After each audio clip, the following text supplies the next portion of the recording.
Buenas gente de YouTube, bienvenidos a un nuevo video para el canal. El día de hoy vamos a estar narrando 5 criaturas celtas más aterradoras.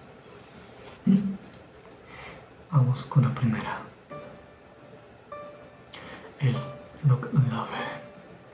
El Nuklave o Nukalave es un demonio con forma de caballo de la mitología orcadiana que combina elementos equinos y humanos.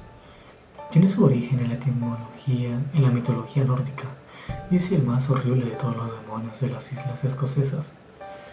El componente Nog de su nombre parece estar relacionado con el Nick o el Old Nick, un nombre para el diablo cristiano. Se cree que la respiración del Nukelave puede marchitar los cultivos y hacer que los animales se enfermen, siendo esta criatura la responsable de las sequías y las epidemias en la tierra a pesar de ser predominantemente un habitante del mar. Una descripción gráfica de Nukelave, tal y como aparece en la tierra, fue dada por un isleño que afirmaba haber tenido una confrontación con él, pero las características que describen los detalles del aspecto de la criatura son incompatibles. Al igual que muchos otros monstruos del mar, es incapaz de tolerar el agua dulce. Por lo tanto, los que están siendo perseguidos solo tienen que cruzar un río o arroyo para librarse de él. El Nukelave es mantenido en aislamiento durante los meses de verano por la madre del mar, Mítero del Sea, otro ser divino en la mitología antigua orcadiana y la única persona capaz de detenerlo. El folclore orcadiano tiene una fuerte influencia escandinava, lo que hace que el Nukelave tenga características del Kelpie y de otras criaturas de la mitología nórdica. Historias de demonios míticos orcadianos fueron compiladas en el siglo XVI en los manuscritos en Lane de Joven. Es incierto por qué Joven compiló el manuscrito Descripciones de Orkney, que proporciona un relato secuencial de las islas Orcadas, con detalle de las tradiciones y su desarrollo. Se han hecho varias sugerencias en cuanto a su identidad. El sitio Scran afirma que fue John Ballender quien había sido enviado para llevar a cabo un estudio de las islas. El geógrafo e historiador Charles W. J. Withers sugiere que fue John Bainston, un obispo de Orkney, y el historiador local Sigurd Torrey indica que pudo haber sido John Ballender o Valendon, atribuyendo al manuscrito el más antiguo registro sobreviviente de las islas de Orkney, después transferidas a Escocia en 1468.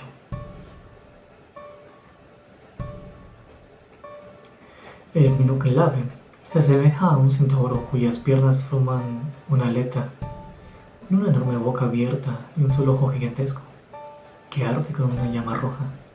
Algunas fuentes como Ave Luber, Panches y Bocar de Catherine Marie Crick lo describe como poseedor de la cabeza de un caballo, así como una cabeza y un torso humano, creciendo estos en la parte de su espalda.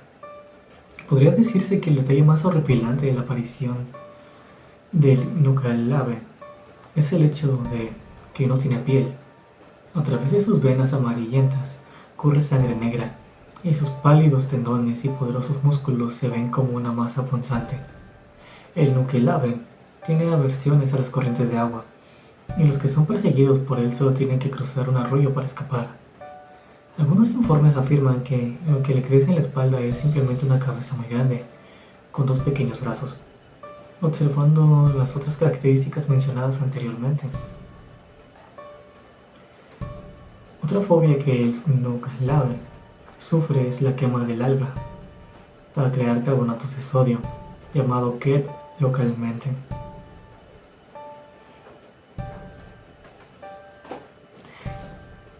La siguiente criatura celta es el Dullahan.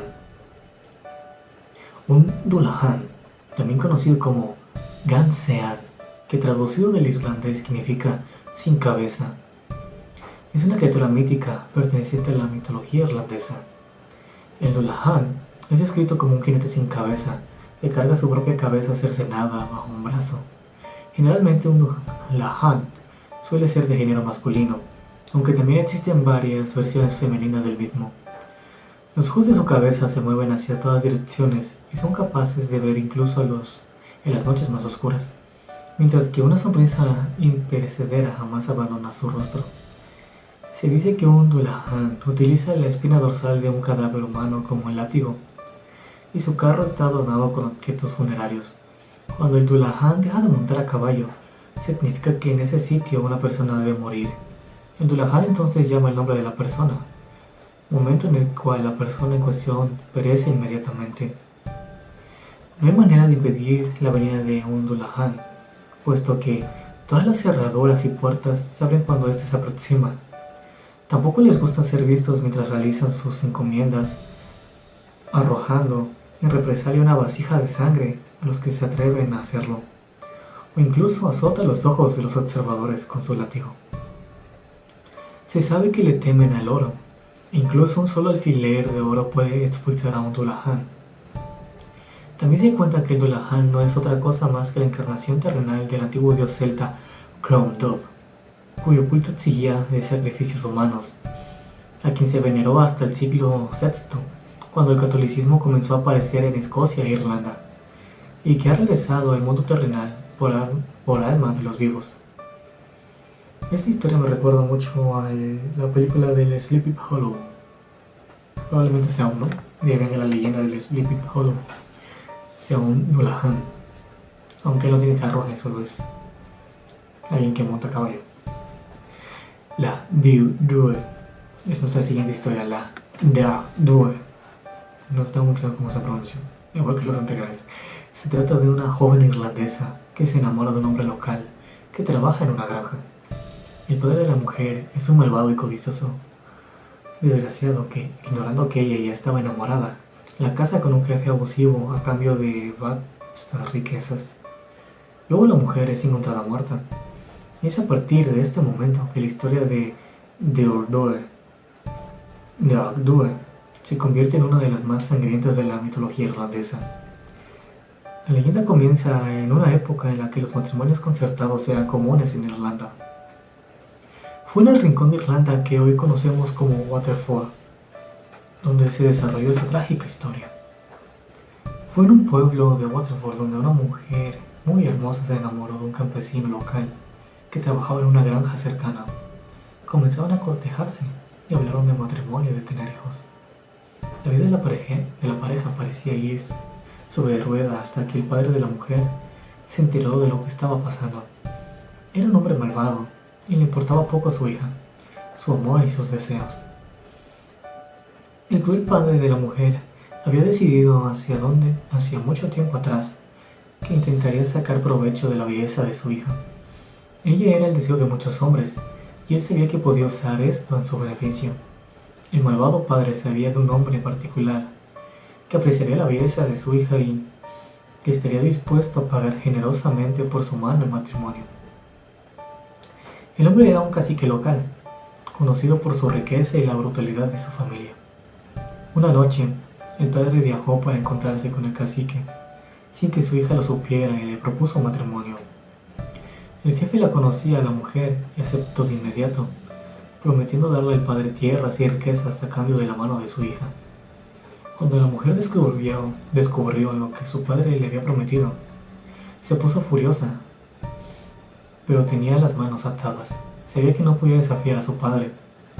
Llegó el día de la boda y todos, menos dos, estaban felices, la recién casada y el campesino local que era su verdadero amor.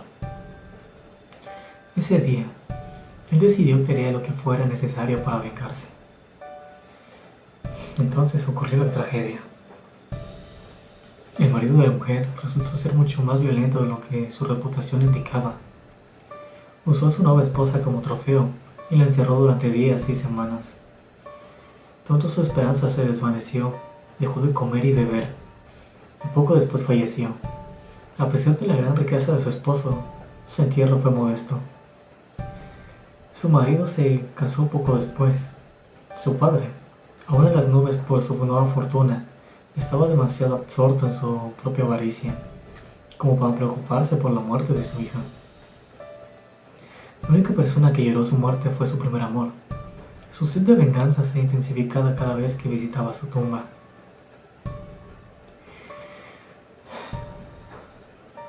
Aquí es donde la historia da un giro y pasa de la tragedia a algo, digamos, bastante aterrador. Es aquí donde empieza el vínculo con el vampiro irlandés. Entonces, el espíritu de la mujer estaba tan lleno de ira que lo obligó a salir de la tumba. Ansioso por vengarse, su primera parada fue la casa de su padre. Llegó a su habitación mientras él dormía y lo mató mientras yacía dormido. Se dirigió rápidamente a la casa del malvado jefe. Al irrumpir en su habitación, encontró en una cama con varias mujeres, sin rastro de tristeza ni arrepentimiento. Aquí es donde se asocia el primer vínculo al vampirismo. La mujer se abalanzó sobre el cacique y lo mató de un plumazo. Luego procedió a chuparle la sangre. Después de beber la sangre de su malvado esposo, Deabdur, se sintió vigorosa y viva. Esta sensación le dio un hambre de sed insaciable. La Deabdur, o chupasangre roja, usaba su gran belleza para atraer a jóvenes. Los llevaba a rincones oscuros. Una vez allí, les hundía los dientes en el cuello y bebía con avidez. Con cada conquista, ella tenía más y más hambre, deleitándose con la sangre de muchos hombres, bajo la oscuridad de la noche y con la promesa del amor. Y entonces, un día simplemente desapareció.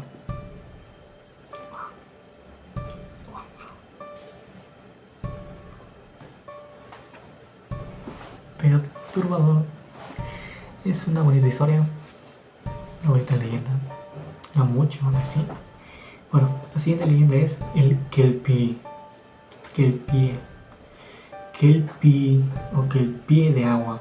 Es el nombre escocés otorgado a un espíritu del agua, capaz de cambiar de forma, el cual habita en los lagos y estanques de Escocia, Loch. En sus apariciones usualmente se describía con la forma de un caballo, pero es capaz de adoptar una figura humana de igual manera. Algunos testimonios afirman que el Kelpie mantiene los cascos de sus patas cuando aparecía como humano, lo que generó que se asociara con la idea cristiana de Satán, como fue descrito por Robert Burns en su poema de 1786, Address to the Devil. Casi todos los cuerpos de agua significativos en Escocia se asocian con una historia de Kelpie, pero la más reportada es la de Lago Ness. Se han observado paralelismos con el Netzi germánico y con el Bacchus escandinavo. Desde otra perspectiva, el Wiwen de América Central y el Bujib australiano han sido considerados como su contraparte. Se ha propuesto que el origen de la creencia en caballos acuáticos malévolos tuvo lugar en los sacrificios humanos que se realizaron alguna vez para calmar a los dioses asociados con el agua. Pero las narrativas acerca de los kelpies también tenían un propósito práctico: mantener a los niños lejos de cuerpos de agua peligrosos y advertir a las mujeres sobre los extraños atractivos. Los kelpies han sido representados en sus formas variadas en el arte y literatura. De manera más reciente, en dos esculturas de acero de 30 metros en Falkirk, las cuales se titulan The Kelpies, terminadas en octubre de 2013. El folclorista Gary R. Barnard ha sugerido que el origen de la creencia de los caballos de agua que depredaban y devoraban humanos puede ser un reflejo de los sacrificios humanos realizados alguna vez para calmar a los dioses del agua. La asociación con los caballos puede tener sus raíces en los sacrificios equinos realizados en la Escandinavia antigua. Las historias de espíritus de agua malignos tenían un propósito práctico. Como se mencionó, buscaban alejar a los niños del agua y mantener a las mujeres alertas de extraños. Las historias también se usaban para imponer estándares morales, pues implicaban que las criaturas tomaban represalias contra la mala conducta. La intervención de demonios y espíritus podía ser una posible manera de racionalizar el ahogamiento de niños y adultos que accidentalmente habían caído en corrientes rápidas o turbulentas. El historiador y simbologista Charles Milton Smith ha formulado la hipótesis de que los mitos del Kelpie pudieron originarse con los borbotones de agua que se pueden formar en la superficie de los lagos escoceses, dando la impresión de una forma viviente conforme se mueve a través del agua. Sir Walter Scott alude a una expedición similar en su poema épico The Lady of the Lake, que contiene las líneas He watched the wooing in his veil, dew from his dazzled eyes, beheld the river rise, en las cuales Scott utiliza River Demon, demonio de agua, para denotar a un Kelpie. Scott puede haber dado un indicio de una explicación racional alternativa al nombre, un área peligrosa de arenas movedizas, Kelpie's Flow, en su novela The Bridge of Lammermoor.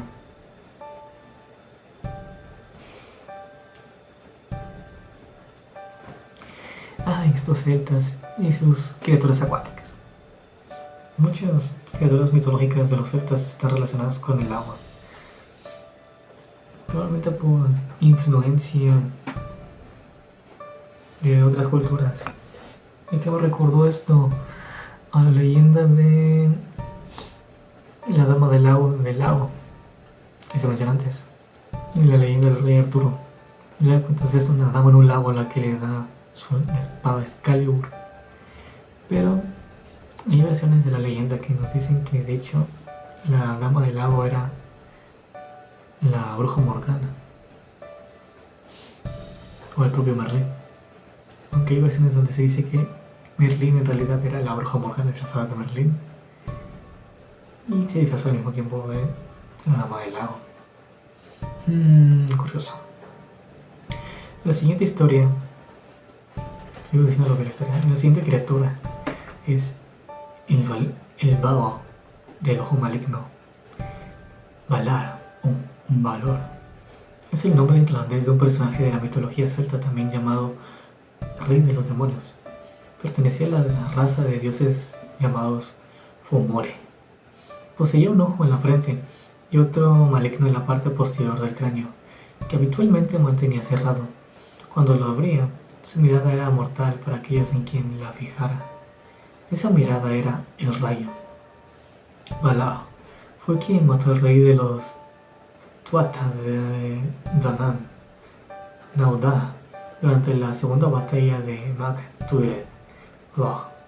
Queriendo vengar a Nuada, se aproximó a Valar, cuyo ojo maligno se había vuelto a cerrar después de matar a Nuada. Al darse cuenta de que Loch se le acercaba, intentó volverlo a abrir, pero Loch fue más rápido. Le lanzó una piedra con una onda que le dio en el ojo maligno, atravesándole el cráneo. Valar cayó muerto de inmediato.